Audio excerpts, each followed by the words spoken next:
of our state who deserve a fair chance and a place to live and a place to build their lives and their futures. We need to be here for Dana Hartley, who you'll hear from in a few moments. Her family home of nearly 20 years was destroyed by the storm, taking with it a lifetime of memories and personal belongings. We need to be here for Michael Pitts, who struggled to keep his home while it was in foreclosure, because in his words, he and his family had fallen through the cracks. We need to be here for Eliza Pearl, who spoke at our Out of Reach press conference last year about the pain she felt having to send her children to live with their grandparents, because she couldn't afford to keep them in her home because she had lost her job and she did not want to raise them on the streets. I think we can do better, and that together we can build a better New Jersey. We can make sure that no family or veteran has to sleep in their car.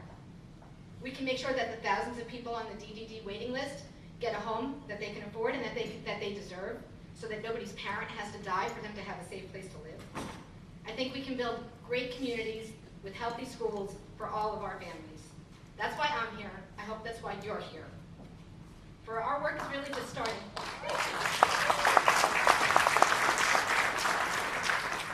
For all of those people, we need to work together. We're just getting started. Even though we're heading into our 25th year next year, we'll always be just getting started because there will always be new things for us to be doing together.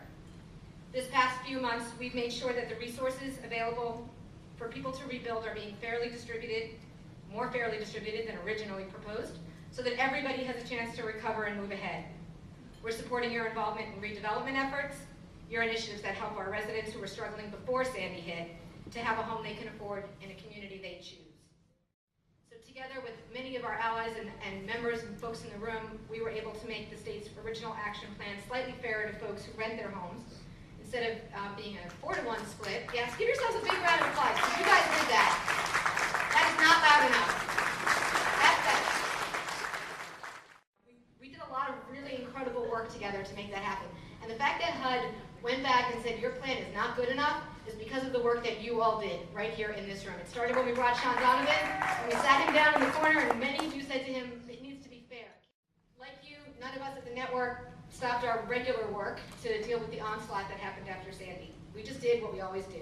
We pulled together, we worked hard to get results for our members and for the people and communities you serve. We were lucky to have extra support from a number of our key funders, and I don't see Kiki in the room, but I did want to just acknowledge that the Fund for New Jersey came through and really helped us make our work possible. We continue to work with our Neighborhood Revitalization Task Force to share the best practices that you all are using in the field and to identify and overcome obstacles to neighborhood revitalization, including improving the NRCC program itself. So people ask me pretty often what we can do to stop the governor from taking this money or not spending that foreclosure money or doing something else he shouldn't be doing, and my answer is pretty much always the same. We need to be bigger, we need to be better, we need to be bolder.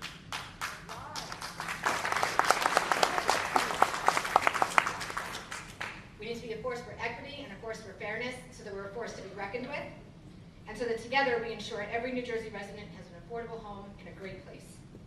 We have a tremendous opportunity going forward to build on the strong foundation that we have. We've got a range of members who engage in a bunch of different kinds of activities, from those of you doing place-based neighborhood revitalization to leading homeless advocacy work and providing direct services. Our members are everybody from habitat chapters to supportive housing developers and individual folks who look to the network for policy and technical expertise at the cutting edge of our sector. What really began as a neighborhood place-based organization, creating the idea of community in some pretty neglected and pretty forgotten places, has transformed to all of you, to a wider collection of organizations and supporters, creating all kinds of communities, some of which no longer really yield to traditional geographical boundaries. We build homes for women raising their families themselves, or trying to finish their education, or just stay safe. We build communities of folks living independently in their neighborhood, or people returning from a decade of war, trying to find out what normal is. Many of you have expanded your mission beyond building homes to creating charter schools and daycare centers. You're really providing in many places services that the government or the private sector can't or just won't. The work you do is remarkable, it's moving, and it's necessary. And we know that our elected officials should be doing many of those things themselves, or at the very least investing and supporting in the work that you're doing. But over the past few years, we've seen a concerted effort to both dismantle and stifle what you are able to do under the circumstances. We're one of the wealthiest states in the country, and there are still thousands, hundreds of thousands of people who don't have a safe, decent, and affordable place to call home. We can fix that.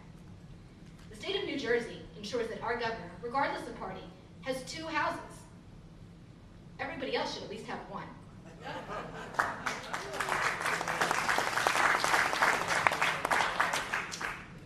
Leaders from both parties over the last decade, for as long as I've been paying attention, have tried to raid the funds we use to create and keep people in their homes. Today, we have one of the worst foreclosure rates in the country, and even though we brought a lot of attention to how badly New Jersey was spending that money, it's still not being spent as quickly or as well as it needs to be. So as we rebuild from Superstorm Sandy, we have a crucial role to play at the network. We need to lead on the issues that matter most to you, and to continue to provide expert technical assistance to nurture the variety of the kinds of communities you want to build. We can and we must create the public will so that it's impossible for this governor or anybody else to dismantle the programs and siphon the resources that you folks use to build the communities in which you live and operate. I have some ideas for how we can do that. We'll continue to support our citywide and countywide advocacy teams and network members that work together. We can think about formalizing our existing affinity relationships within our membership and create new ones so that network members doing similar things in different places can get to learn from each other and share their experiences. We can use technology more and social media better and more effectively. We can diversify our funding sources so that we have some unrestricted and unflappable support from a wider group of funders. Did I mention it's going to be our 25th anniversary next year? We also need to strengthen our membership process and recruit more members. If you're here and you're not our member, I want to know why. If you think you're our member and you're not, we can fix that today. But we need you to be part of us so that we can be stronger and bigger and better and bolder.